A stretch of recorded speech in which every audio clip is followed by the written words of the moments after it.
Fantastic Mr. Fox by Roald Dahl. Chapter 9. Mr. Fox has a plan. For 3 days and 3 nights, this waiting game went on. How long can a fox go without a food or water? Boggies asked on the third day. Not much longer now, Bean told him. He'll make a run for it soon. He'll have to. Bean was right. Down in the tunnel, the foxes were slowly but surely starving to death. If only we could have just a tiny sip of water, said one of the small foxes. Oh, Dad, can't you do something? Couldn't we make a dash for it, Dad? We would have a little bit of a chance, wouldn't we?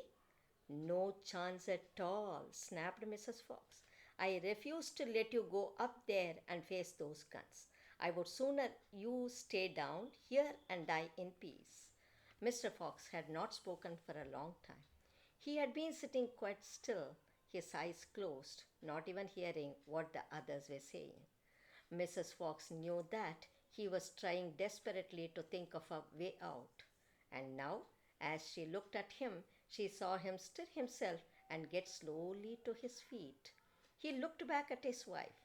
There was a little spark of excitement dancing in his eyes. What is it, darling? Said Mrs. Fox quickly. I've just had a bit of an idea, Mr. Fox said carefully. What? They cried. Oh, Dad, what is it? Come on, said Mrs. Fox. Tell us quickly. Well, said Mr. Fox. Then he stopped and sighed and sadly shook his head. He sat down again. It's no good, he said. It won't work after all. Why not, Dad? Because it means more digging, and we aren't any of us strong enough for that after 3 days and nights without food. Yes, we are, Dad, cried the small foxes, jumping up and running to their father. We can do it. You see if we can't. So can you. Mr. Fox looked at the four small foxes and he smiled. What fine children I have, he thought. They are starving to death and they haven't had a drink for 3 days, but they are still undefeated. I must not let them down. I suppose we could give it a try, he said. Let's go, Dad. Tell us what you want us to do.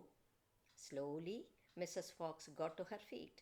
She was suffering more than any of them from the lack of food and water. She was very weak.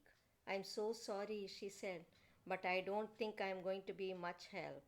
You stay right where you are, my darling, said Mr. Fox. We can handle this by ourselves.